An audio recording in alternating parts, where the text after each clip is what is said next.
আন্তর্জাতিক বইমেলা কলকাতার একটা গর্ব, কলকাতার অহংকার, কলকাতার সংস্কৃতির শহর, বইয়ের শহর।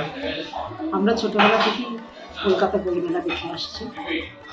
আমাদের বাবা মায়ের সঙ্গে, আমাদের বড়দের সঙ্গে আমরা কলকাতা বইমেলা ঘুরেছি। একই ছাদের তলায় এত রকম বইয়ের আশ্রয়, এরকম বোধহয় কলকাতা বইমেলা ছাড়া আর কোথাও পাওয়া যাবে না। শুধু বইই নয়, এখানে আছে সাহিত্যিকদের বই, এখানে আছে সিনেমা জগতের নানান আঙ্গিক, আছে কমিক্স, সায়েন্স ফিকশন, পুরাণ, ধর্মশাস্ত্র, নানা রকমের যার যা চাই, ছোট থেকে বড় পর্যন্ত সকলে এই বইয়ের নানান রকম বইয়ের স্বাদ পায়। আমরা আজকে এই সোশ্যাল মিডিয়ার যুগে বই পড়ার আনন্দ সেটা যেন হারিয়ে না ফেলে কলকাতার আন্তর্জাতিক বইমেলা আমাদের কাছে বাঙালির গর্বকে বিশ্বের জগতে তুলে ধরেছে। আর আমরা এই আইএম মানে এই যে ইঞ্জিনিয়ারিং ইনস্টিটিউট, তারাও যে এই বই পড়ার আগ্রহকে বাড়িয়ে তুলতে চায়, সেটা আমাদের কাছে খুব আনন্দের বিষয়।